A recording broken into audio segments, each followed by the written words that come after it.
today with Jada Creations and Jaimie here. Will you introduce yourself? Hello, Simgiget Sigadam Hanak Gan Gobolsis. Lu Amfgadi New Yasam, Duexit New Wembexam. Jaimie Davis Cloet, Laski Pedege, Wilp Sakabigok, Win Sawitwi. I said hello. I addressed everyone here and said I'm so happy to see you guys, see you here, and thank you for coming. And my name is Jaimie Davis. My eagle name is Sagait Goboch, which means when the wind blows, everything sprouts. And yeah, thank you. I'm excited. Oh my goodness, thank you for such a beautiful welcome. We're so excited to be here. It's embarrassing to admit, but I've been a fan of your work since we started looking at Terrace and looking at artists in the area. So to get to be here today and to meet you in person, I'm so excited to be here. I'm equally as excited. Well, thank you. Well, will you tell us a little bit about what you make? What do you do? Well, I'm an artist, full-on artist, self-employed since I graduated the Frida Deasing School in 2019. My main thing is making jewelry. Yeah, wearable art. That's amazing. Will you tell us a little bit, what are the different pieces around us? Well, I have a lot of different pieces, different collections, always on the go. My main medium right now is acrylic, which is very contemporary and hot right now. It is. I'm admiring the beautiful earrings you're wearing. It's hot, hot, hot. Beautiful look. Thank you, thank you. Yeah, so I just have a lot of fun with that. I could imagine. So has it always been acrylics? Will you walk me through a little bit what kind of was your first step into art and how it evolved over the years? It's been quite the journey getting to where I'm at today. Jewelry hasn't always been my thing, but I quickly found out that it's a deep passion of mine. I love jewelry. Doesn't matter what you're wearing, what you look like, what color, skin or hair or anything, whatever you look like, jewelry will fit you. It looks good, it makes you feel good. You can be wearing like a jogger suit and you put on some earrings and you're like, oh, I feel fierce. Yeah. And that's what I love about it. But like I said, I didn't always start off making jewelry. I started off as a cedar weaver, traditional cedar bark weaver, and that's where I really got my first look into a different, or how can I say this, started reclaiming my identity back then when I didn't know it then, but it definitely led to where I'm at today. So yeah, it started off with the cedar weaving. That's amazing. And forgive the ignorant question, but will you tell me a little bit about how cedar weaving would be significant culturally and yeah? Yeah, cedar weaving. Well, I have my first cedar hat here. It is a traditional art form. It wasn't always considered art. It was more of a practical thing because we use the cedar tree for everything. The cedar tree is sacred and very significant in our culture. We call it the tree of life because we use it for everything. The bark was used for weaving and we wove multiple things such as the cedar hat. This is a traditional rain hat. We would use it when we were working, keep the rain off of, or the sun off of our heads. But also we use these in ceremonies too, if it had a painted design on it. More specifically, it would be your own crest, and they use that in wedding ceremonies. And they did have different style of hats too, like for in a wedding ceremony, it would be woven so that it would cover the eyes.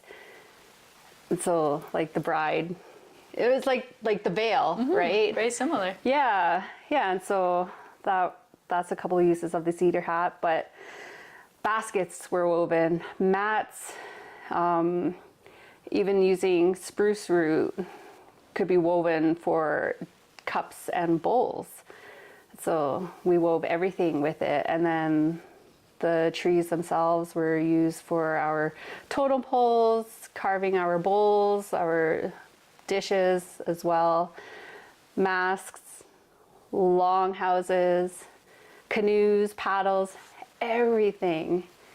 And then the boughs is considered medicine. So we literally utilized every part of the cedar tree. It's amazing. The Tree of Life is a very apt name. Yes. You can see why. Yeah. And this would have been both the Niska and Gitxsan nations north of here that would be doing this. Yeah, and not just the Gitxsan and Nisga'a too. Basically all of the nations in the Northwest Coast, Tsimshian, Haisla, Haida. I'm sure like a lot of other nations across BC as well. So Yeah. So it's not limited to ours.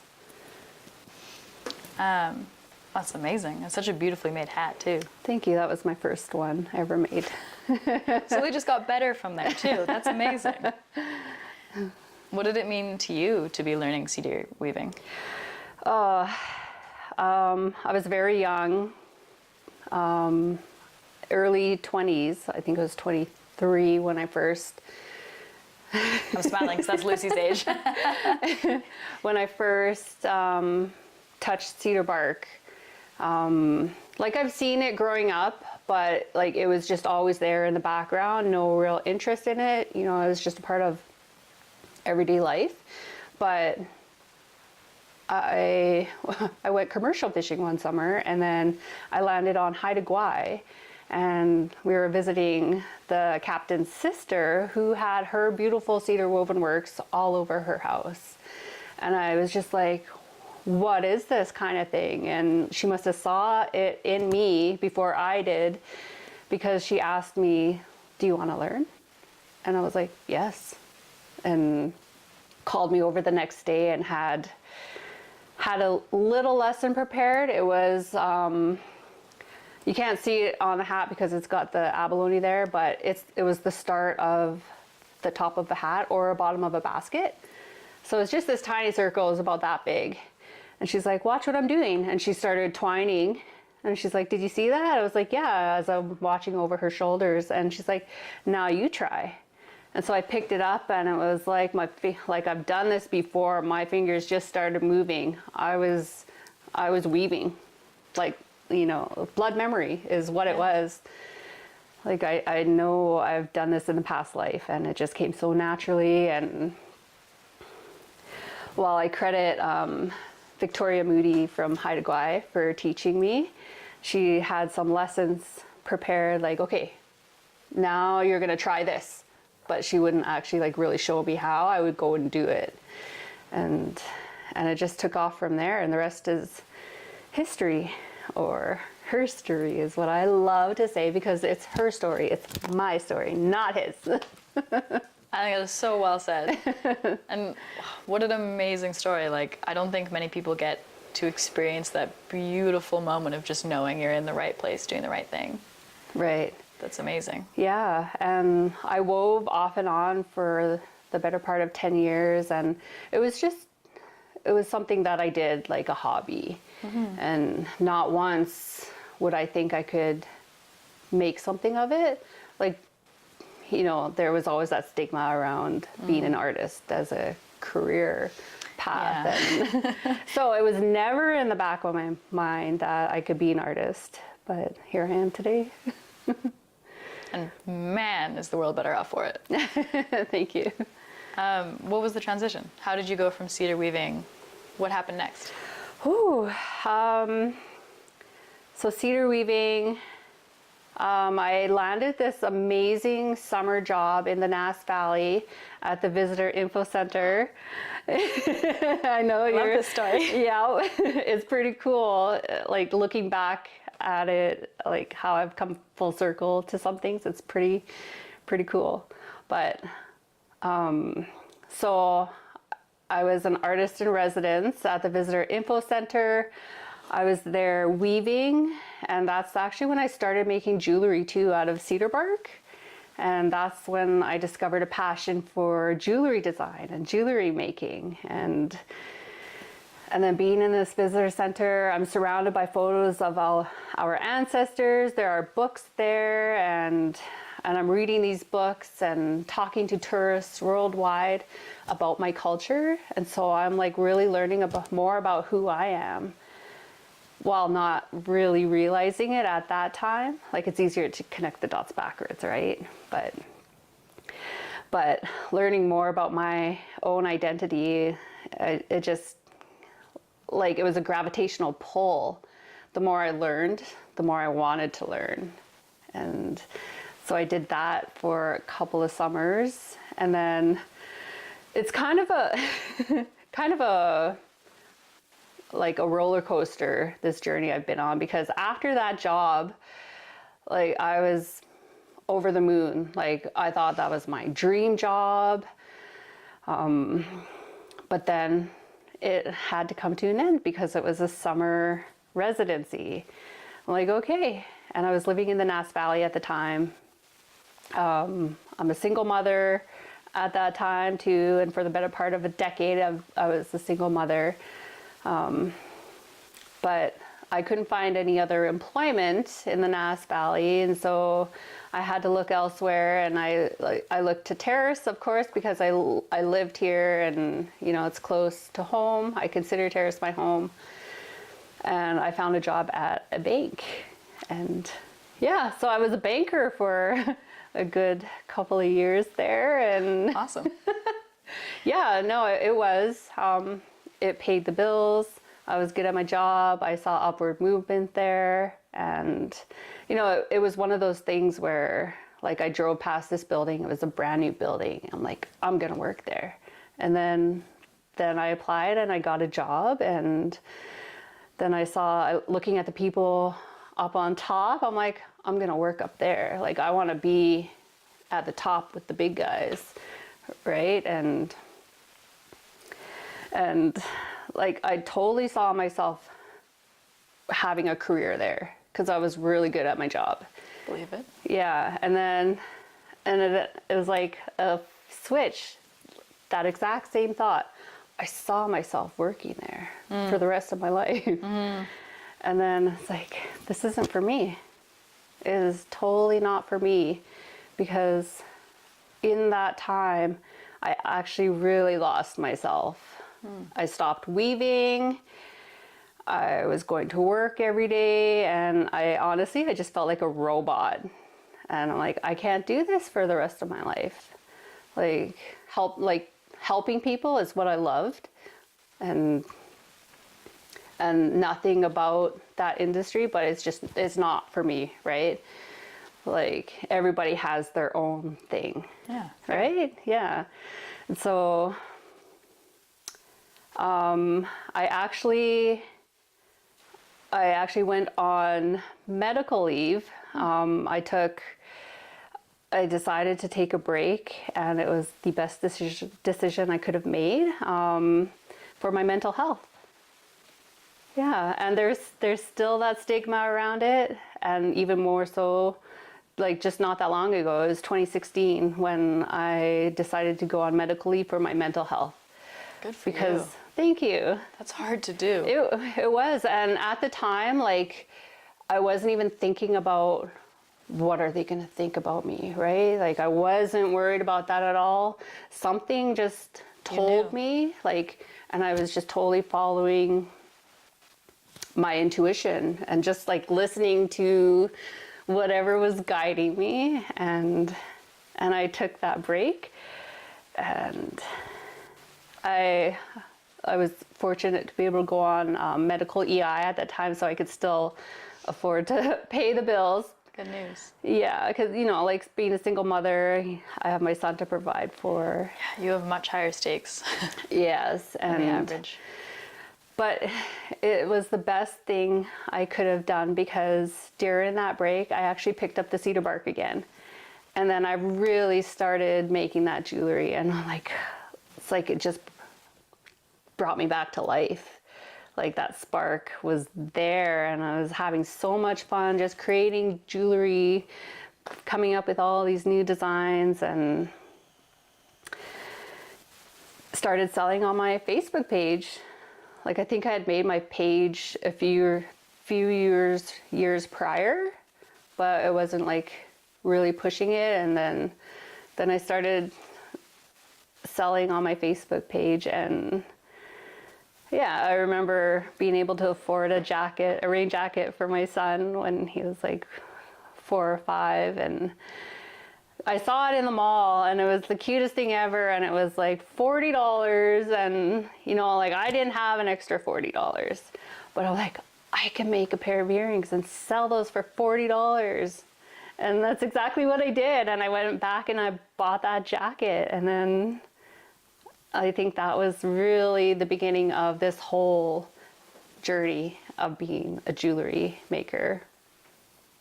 That's amazing. Yeah. And then, like I worked there for 2 years.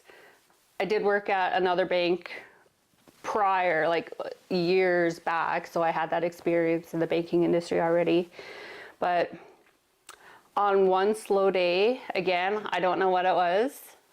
I was almost like I'm just like in a trance. I go on my computer and I applied for the free deducing school while I was at work. Well done. Yeah. And then what happened? I got accepted into the program for the 2016-2017 year, and so it's starting in September, and I found out in like near the end of June. I took the 2 months off, July and August. I enjoyed my summer, and then I went to school, and my whole life changed. We spoke a little bit with people that at the school, and it is no small feat doing that program. Will you tell me, like, how busy was it? How often were you creating, and how many different things were you creating? Yeah. Well, it very, very time consuming. You have to put your all into it. Otherwise, you're not gonna be able to finish the projects that are assigned to you. And you know what? I didn't think about all of that though, because I knew I was right where I was meant to be. And, you know, being a single mother on a single income, and not just a single mother, like solo parent as well. And so like doing this all on my own, completely on my own. My son was still he was in daycare. He was still at that age. And so I really had to utilize my time in school, because then I would pick him up after school, and, you know, when we're at home, that's our time, right? And so what kept you at it? What kept me at it? It was me really reclaiming my identity, and this art is my passion, and it always has been. Ever since I was a child, I was always creating and making anything and everything, whatever I could get my hands on. I loved art. I even got Most Creative Award when I was like 10 years old. I still have my certificate. I'm not surprised. They should be giving you one every year. Yeah, so it's just that feeling that you have in your heart and soul that you are exactly where you're meant to be. Like, I'm an artist. That's who I am. And art has led me to my culture and wanting to learn more about my culture. And again, that's my identity as a Gitxsan and Nisga'a woman. And so just reclaiming all of that is enough to push through anything, any barrier. And push through, have you ever? Yeah. That's amazing. Thank you. What do you love when you're making art? What do you love about it?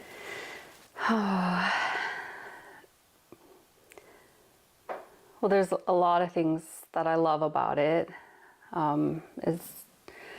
It's like you're manifesting something into real life.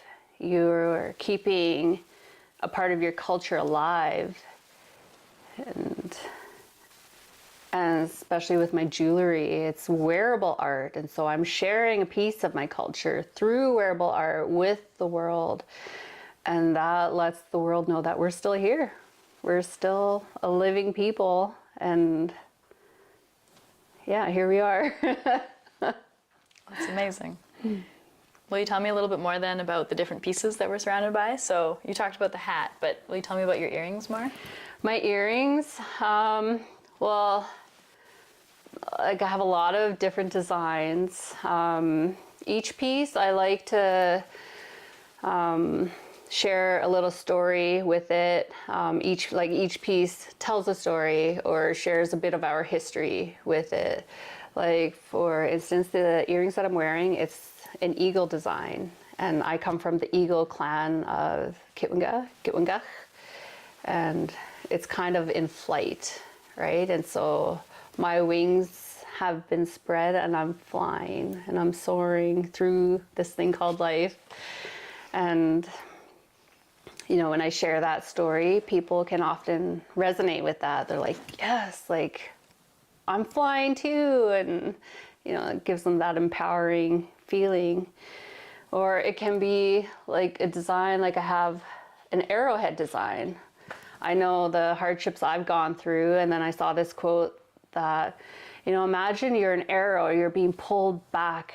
Everything is just pulling you back in every which direction. But once it's released, it gets shot into greatness. And so it's just little stuff like that. That's beautiful. And then on the top, what is that design? The butterfly, I just came out with that one just this year. I've only released 2 colors so far. So what you see there, those aren't yet released on my website. Oh my goodness. Yeah. Yeah, but the butterfly, again, is like a lot of it comes inspired from my own stories, and the butterfly, it transforms, right, from the caterpillar. And so it's a part of my transformation story, and it serves as a tangible reminder to just keep transforming into your most beautiful, authentic self. So that's what that one is. You're so cool. Well, so are you. Oh man. It's just so cool. Your art's so cool. Will you tell us about the mask that's behind you? Oh yeah. Oh, I forgot this guy was hanging out with us. I didn't. Surprise. Well, I've got 2 masks actually. I'd love to start with this one. Yes, please. This one was carved in my first year at Frida DC School, and we were to do a portrait mask. And so it's titled Eagle Warrior Princess. And again, it's a story on my life as a single mother and being a warrior and pushing through all the barriers, all the trials and tribulations I've faced to get here. And so she's titled Eagle Warrior Princess because my mother's name is Skyan, which literally translates to warrior chief. Like, That is a powerful lineage. very, like, she is every bit her name. Wow. So someone I look up to a lot. Bet.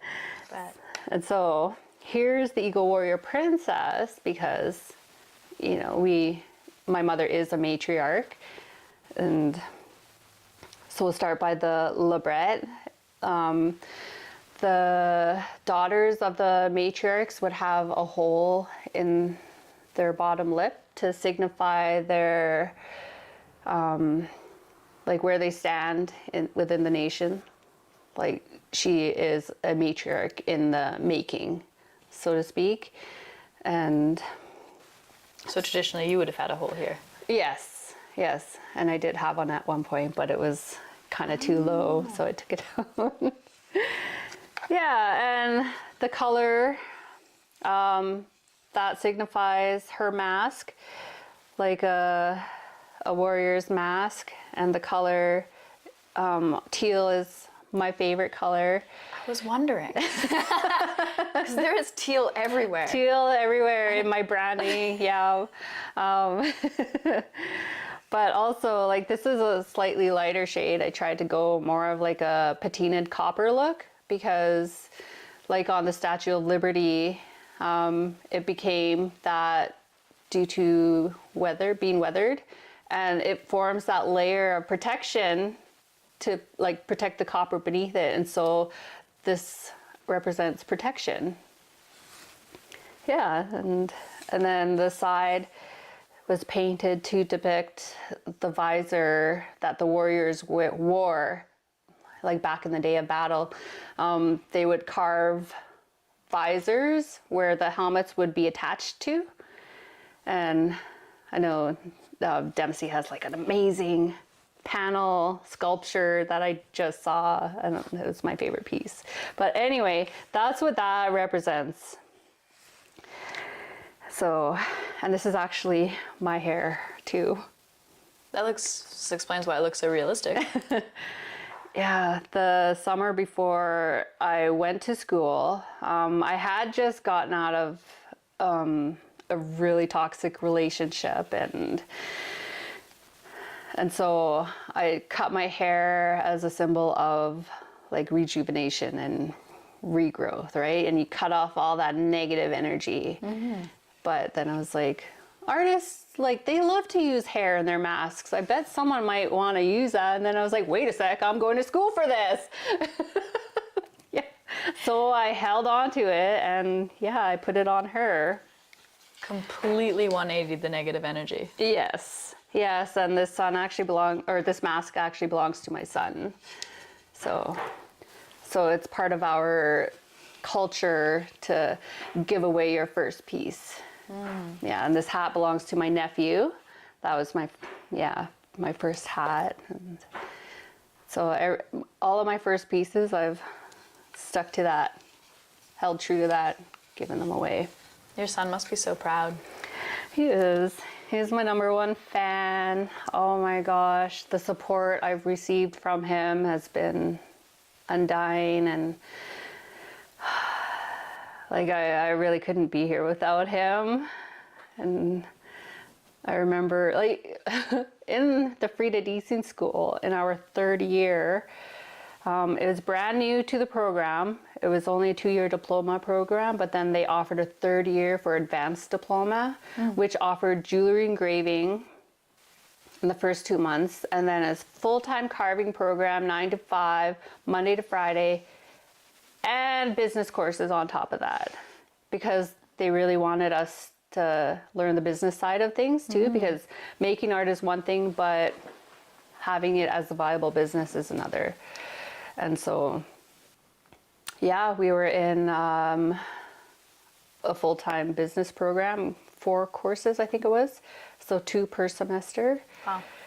Yeah, and so since we were in like a Monday to Friday, 9 to 5, we had to take evening business courses. And so my son, Felix, he would be with me during all of my business classes. So he should have an advanced diploma too.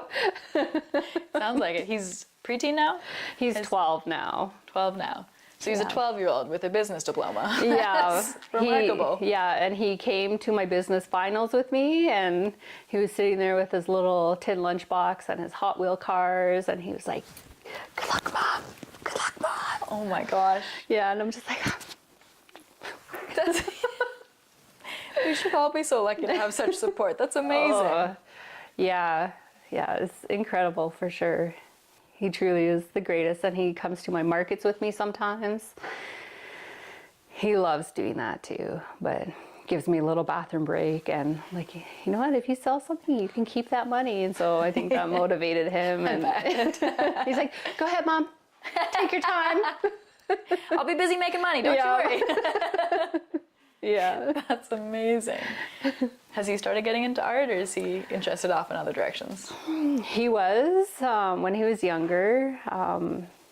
He did say he wanted to be an artist, or he said, "I am an artist." That was his statement. And good for him. Course, yeah, I couldn't be prouder. And he would look at all of my textbooks with me, and he'd be flipping through and, identifying what animal it was. And definitely took an interest in that, but now he's like taking his own route, which is totally okay, right? And like the things he does is amazing. He's got such an engineer mind, and he, Oh, wow.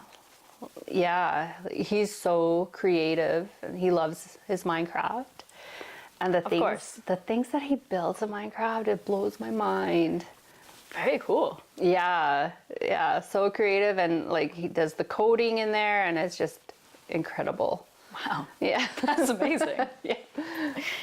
I do though always love when really like capable like engineering minds come from very artistic families. Yeah.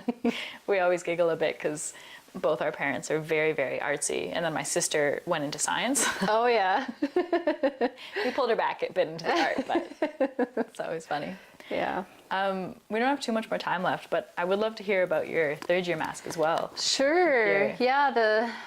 So in the program, like first year we did a portrait mask amongst other things, and then the second year we would do another portrait mask amongst other carved items, and then the third year we had to do a crest mask. Oh, I did a crest mask, and then yeah, this other portrait mask, but as you can see it has 3 figures on it.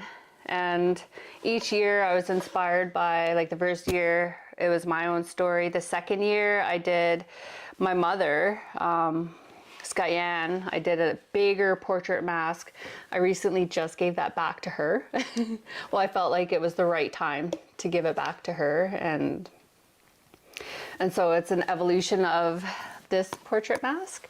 And so the third year it was inspired by my dad, my Naguat, and that's how we say father in Nisgat, Naguat.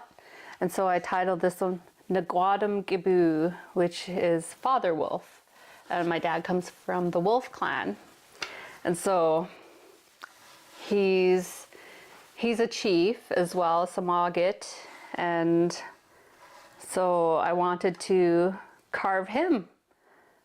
So here he is wearing a wolf headdress, and look from the side view, and you can see the wolf body on the side of his face, but he's also has an eagle in between the ears, like he's carrying his eagle babies on his back, because he has his entire life. Everything he's done has been for his daughters and now his grandbabies. And so yeah, there's the 3 eagles there, represents me and my 2 sisters. Of course, this one's me. Those are my 2 sisters. I would do the same thing. Yeah. It's beautiful. Yeah, thank you. Yeah, that's that one. Thank you for sharing that with us. I'm in awe. It's beautiful, so beautifully made. And somehow the fact that you made all these pieces in school, especially the other one in first year, like when I was in art school, the first years, we did not make nice things. Oh yeah. Yeah. So yeah, these are such beautiful pieces. Thank you. Yeah, it's been a few years since I've done any carving. The last one was a couple years ago. I helped my mentor Ken McNeil work on a panel that is displayed in the college library here. Oh wow. Trying to remember. I didn't see any in the panel in the library, but we walked around the college a little bit and saw some of their art. But yeah, I've got some art displayed there too.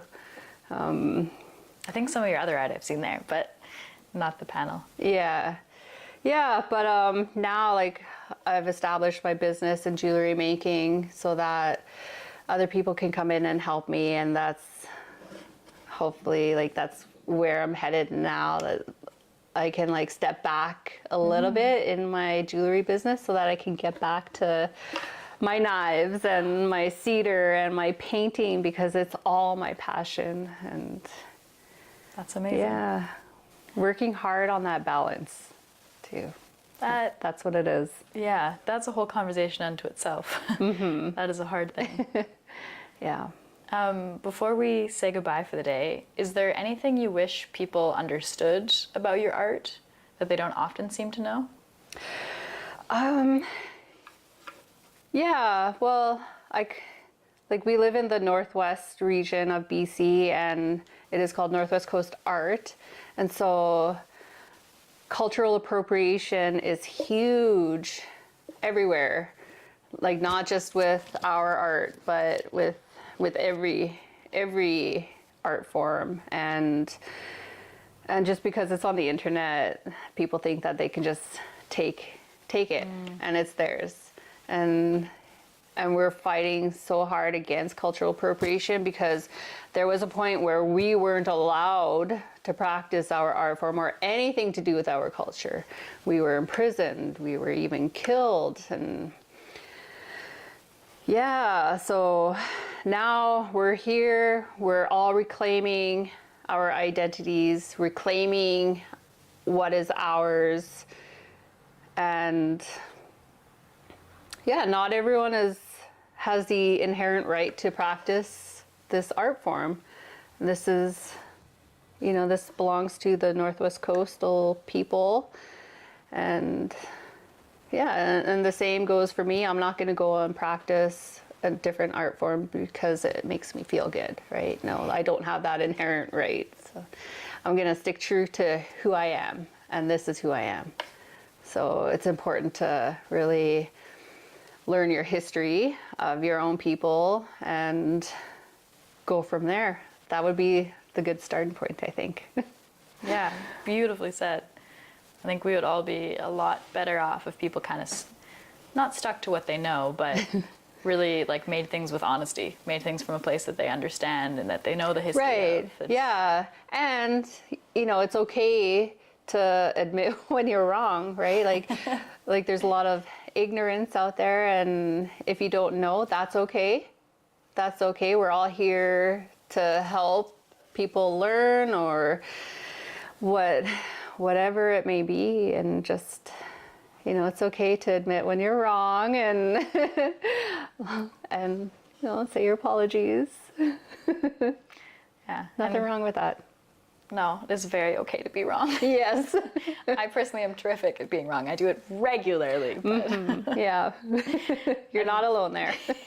I like to think I just learn a lot of things, But on that note, I will say I'm so grateful to you for being so gracious with your stories and being so open to teach me things. I came in not knowing very much, and I feel like I'm going out learning a lot, having learned a lot. So thank you for being so gracious and kind with your learnings, teachings. Thank you for that. I appreciate that and appreciate you coming here. I missed my chance last year, and I'm so happy that we made it happen this time around. Oh man, I feel so lucky you brought us in because we were disappointed last year not to connect, but we also completely understood. Oh my goodness, raising a kid, running a business, you have a lot on your plate. So thank you for sitting down with us today, and thanks everybody for watching.